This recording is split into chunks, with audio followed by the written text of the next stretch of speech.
दिन रात औरंगजेब औरंगजेब औरंगजेब औरंगजेब, जनता कह रही है कट गई जेब, कट गई जेब, कट गई जेब। फसाद की नौबत क्यों आती है? आज पूरे देश में नफरत क्यों फैलाई जाती है? उसकी वजह है कि आपको गांधी से प्यार नहीं है, आप गोडसे को पूजने वाले लोग हो। महात्मा गांधी की जो मूर्ति मुख्य स्थान पे लगी थी उसको आपने कोने में कर दिया, क्योंकि आपको तो गोडसे की पूजा करनी है। मां से मटन इनको याद रहता है, मां से मछली याद रहती है इनको, मां से मुगल याद रहता है, मां से मुसलमान याद रहता है। महीने के अंदर तुम बम मारता है, बीरेंद्र सिंह तुम बम मारता है, चुपके से मारा करो। देश के गृह मंत्री और राज्य के मुख्यमंत्री के बीच की चर्चा है और ये ऑडियो सार्वजनिक होना चाहिए। मौका दिया। मान्यवर, मणिपुर के मुद्दे पर मैंने जब सदन में यह मुद्दा उठाया था, हो सकता है मेरे तरीके से सरकार असहमत रही हो, लेकिन मुझे भारतीय संसदीय इतिहास में सबसे ज्यादा समय तक सस्पेंड करके रखा गया मणिपुर का मुद्दा उठाने के कारण 11 महीने में सस्पेंड रहा। 11 महीने सदन से बाहर रहा। मान्यवर, मणिपुर का बजट ऐसे वक्त में आ रहा है जब देश की अर्थव्यवस्था की हालत पतली है। शेयर मार्केट में 5 महीने के अंदर देश के आम लोगों का 94 लाख करोड़ रुपए डूब गया। मान्यवर, मणिपुर का बजट ऐसे समय में आ रहा है जब बेरोजगारी 50 वर्षों में सबसे ज्यादा बढ़ गई है। मणिपुर का बजट ऐसे वक्त में आ रहा है जब 186 लाख करोड़ रुपए का कर्जा हिंदुस्तान के ऊपर है मोदी सरकार के इस कार्यकाल के अंदर। मणिपुर का बजट ऐसे समय में आ रहा है जब अमीर और गरीब के बीच की खाई इतनी बढ़ गई है जितना 100 साल पहले थी। और मां शब्द से इनको बहुत प्यार है। मां से मटन इनको याद रहता है, मां से मछली याद रहती है इनको, मां से मुगल याद रहता है, मां से मुसलमान याद रहता है, लेकिन मां से मोदी को, मां से मणिपुर याद नहीं रहता। मान्यवर, 2 साल का वक्त हो गया, मणिपुर जल रहा है।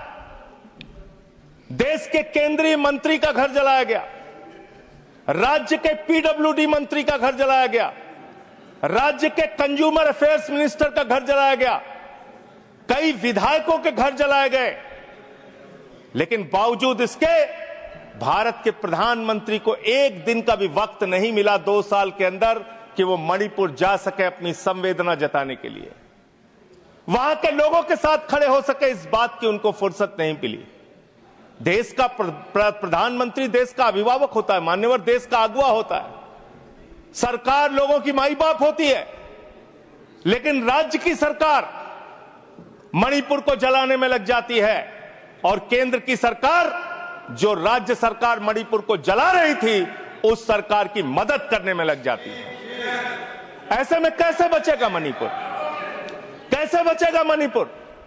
और ये बात मैं पूरी जिम्मेदारी से कह रहा हूं मान्यवर, यह देश राष्ट्रपिता महात्मा गांधी के आदर्शों पर चलेगा, यह देश गौतम बुद्ध के आदर्शों पर चलेगा, यह देश अहिंसा के आदर्शों पर चलेगा। लेकिन मुझे अफसोस है, आज पूरे देश में हिंसा क्यों हो रही है? आज पूरे देश में दंगे फसाद की नौबत क्यों आती है? आज पूरे देश में नफरत क्यों फैलाई जाती है? उसकी वजह है कि आपको गांधी से प्यार नहीं है, आप गोडसे को पूजने वाले लोग हो। इसीलिए देश के अंदर माहौल खराब हो रहा है। और ये बात मैं इसलिए कह रहा हूं कि दुनिया के 80 मुल्कों में साबरमती के संत राष्ट्रपिता महात्मा गांधी की मूर्तियां लगी हुई है। मान्यवर, दुनिया के 80 देशों में, लेकिन इसी संसद के प्रांगण में राष्ट्रपिता महात्मा गांधी की जो मूर्ति मुख्य स्थान पे लगी थी, उसको आपने कोने में कर दिया, क्योंकि आपको तो गोडसे की पूजा करनी है, आपको तो हिंसा फैलाना है देश में, आपको नफरत फैलाने का काम करना है। और जो ऑडियो की चर्चा टीएमसी की सांसद कर रही थी, शायद वो अपनी बात पूरी नहीं कर पाई। वो बहुत ही गंभीर ऑडियो है मान्यवर, उसकी जांच होनी चाहिए और उसकी जांच में अगर सत्यता पाई जाती है तो उस चीफ मिनिस्टर के खिलाफ उसको गिरफ्तार करके उसकी कार्रवाई होनी चाहिए, क्योंकि वो बहुत ही गंभीर है।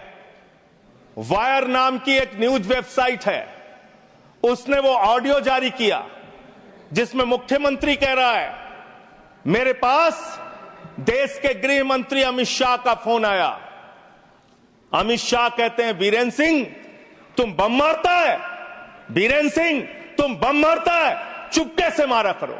ये देश के गृह मंत्री और राज्य के मुख्यमंत्री के बीच की, देश के गृह मंत्री और राज्य के मुख्यमंत्री के बीच की चर्चा है और ये ऑडियो सार्वजनिक होना चाहिए। इस ऑडियो की जांच होनी चाहिए, इस ऑडियो का पता लगना चाहिए कि वो जो मुख्यमंत्री बोल रहा था बीरेन सिंह, वो सच बोल रहा था या गलत बोल रहा था। पूरे देश को इसका पता लगना चाहिए। मान्यवर उस ऑडियो की जांच होनी चाहिए। मान्यवर, आप बजट की बात कर रहे हैं, मणिपुर के लिए आपने क्या किया? मान्यवर, राज्य सरकार को, केंद्र सरकार की जो राज्य सरकार को, मैं माननीय सदस्य, आपने जो कुछ भी कहा है उसे ऑथेंटिकेट करिएगा। ये ऑडियो सार्वजनिक है सर, ये ऑडियो सार्वजनिक है, इसको दिखा देंगे। सर, आपने ऐसा राज्य जो आज बदहाली में है, जहां पे लगभग 300 लोगों की जान जा चुकी है, 60,000 लोग बेघर हो चुके हैं, उस राज्य में जहां पे 5,000 घर जलाए गए लोगों को, उस राज्य में जहां पर 386 धार्मिक स्थान, जिसमें मंदिर है, चर्च है, मस्जिद है, तमाम धार्मिक स्थानों को जलाने का काम किया गया। आज उस राज्य को मदद देने की बात आती है, जब जो राज्य बाढ़ से प्रभावित रहा, जहां 18,000 लोग बाढ़ से प्रभावित हुए, 24,000 घर बाढ़ में बुरी तरीके से तहस नहस हो गए, 1.88 लाख लोग उस पूरे बाढ़ में उसकी चपेट में आए।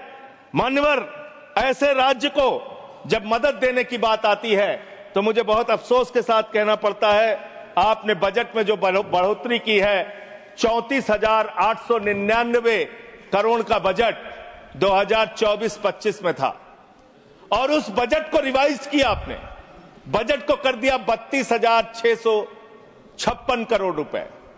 और फिर उसी बजट को जब आप 25-26 में लेके आ रहे हैं तो मात्र 5.5% आपने बढ़ाया और उसको करके 35,103 करोड़ रुपए का बजट आपने किया। ये आपके मणिपुर के प्रति आपकी धारणा है, आपकी योजना है। आपने सेंट्रल, केंद्र सरकार के द्वारा जो स्कीम चलाई जाती है, उसमें आपने मणिपुर के साथ कितना भेदभाव किया है, उसकी एक तस्वीर आपके सामने रखूंगा।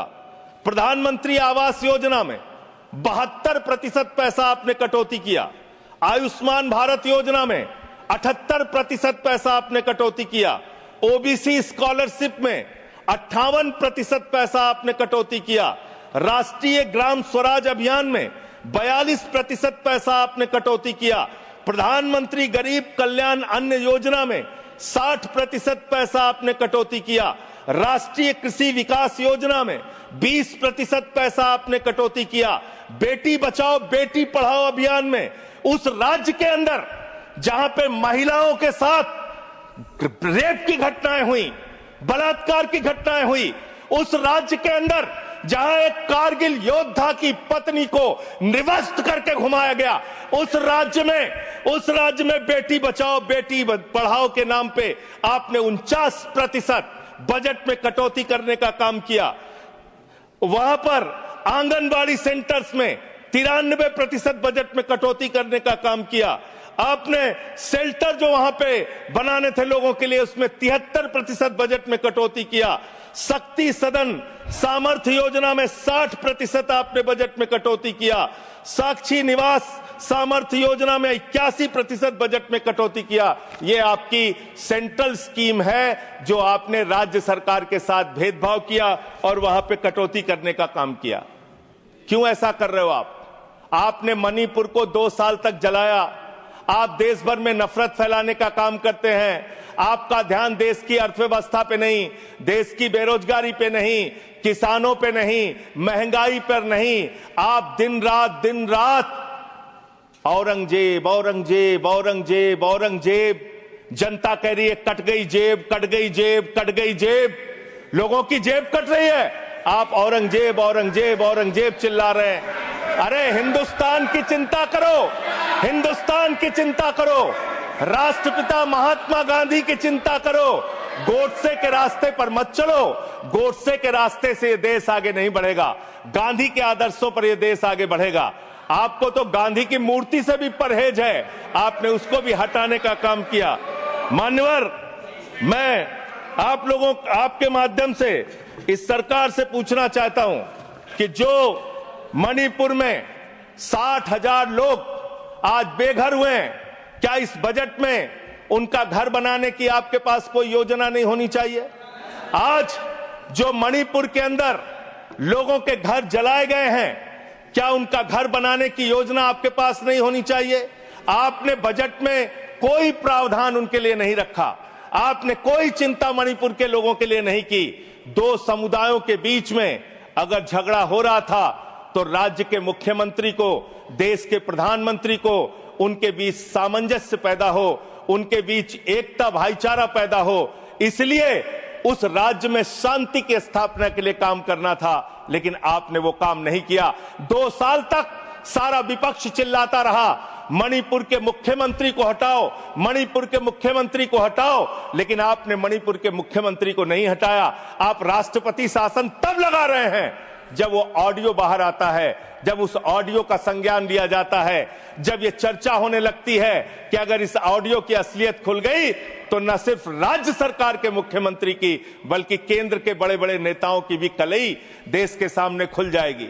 इसलिए मान्यवर, मैं आपके माध्यम से इतना ही इस सरकार से कहना चाहता हूं कि आप कृपा करके इस देश का माहौल खराब करने की कोशिश मत कीजिए। मणिपुर की चिंता कीजिए, मणिपुर में कैसे लोकतंत्र की बहाली हो इस बात की चिंता कीजिए। आपने राष्ट्रपति शासन लगा दिया, यह बहुत दुर्भाग्यपूर्ण है मान्यवर कि मणिपुर का बजट पार्लियामेंट में चर्चा हो रही है। मणिपुर का बजट मणिपुर की विधानसभा में चर्चा होती, मणिपुर के बजट के बारे में योजनाएं मणिपुर की विधानसभा में चर्चा की जाती, लेकिन यह दुर्भाग्यपूर्ण है कि मणिपुर का बजट देश की संसद में हम सब लोगों को चर्चा करनी पड़ रही है। वहां लोकतंत्र की स्थापना के लिए पहल कीजिए, वहां शांति की बहाली के लिए पहल कीजिए, क्योंकि लोकतंत्र अगर खत्म होता है, लोकतंत्र का अगर गला घोटा जाता है मान्यवर, तो तानाशाही आती है, और तानाशाही किसी भी दृष्टि से किसी भी देश के लिए अच्छी नहीं है। अगर तानाशाही आती है तो वहां दंगे होते हैं, फसाद होते हैं, नफरत होती है, 2 समुदायों के बीच में झगड़ा होता है, तो लोकतंत्र की बहाली मणिपुर में कैसे होगी? मणिपुर को कैसे अधिक से अधिक आर्थिक सहयोग आपकी तरफ से दिया जा सकता है, इसके बारे में सरकार को चिंता करनी चाहिए। और प्रधानमंत्री जी फिर मां से मॉरिशस में हैं, मां से मणिपुर कब जाएंगे, इस बात का इंतजार देश की जनता को है कि अब आपको कोई वीजा नहीं चाहिए मणिपुर जाने के लिए। आप अमेरिका चले जाते हैं, लंदन चले जाते हैं, आप पूरी दुनिया घूम लेते हैं, आप कतर हो आते हैं, आप दुबई हो आते हैं, कतर के शेखों को गले भी लगाते हैं, जैसे कुंभ के मेले में बिछड़े हुए भाई हैं, इस तरीके से कतर के शेखों को आप गले लगाते हैं। ऐसे ही गले आप मणिपुर के भाइयों को भी लगाइए, मणिपुर के लोगों को भी लगाइए, उनको भी अपना सहारा दीजिए। आप देश के प्रधानमंत्री हैं, देश के अभिभावक हैं, और इस सरकार से मैं अंत में फिर से यही कहूंगा आपके माध्यम से कि मणिपुर की चिंता करो और देश में माहौल खराब करने के काम बंद कर दो। नफरत फैलाने से देश आगे नहीं बढ़ेगा। मोहब्बत की बुनियाद पर हिंदुस्तान आगे बढ़ेगा, नफरत की बुनियाद पर हिंदुस्तान आगे नहीं बढ़ेगा। बहुत बहुत धन्यवाद माननीय।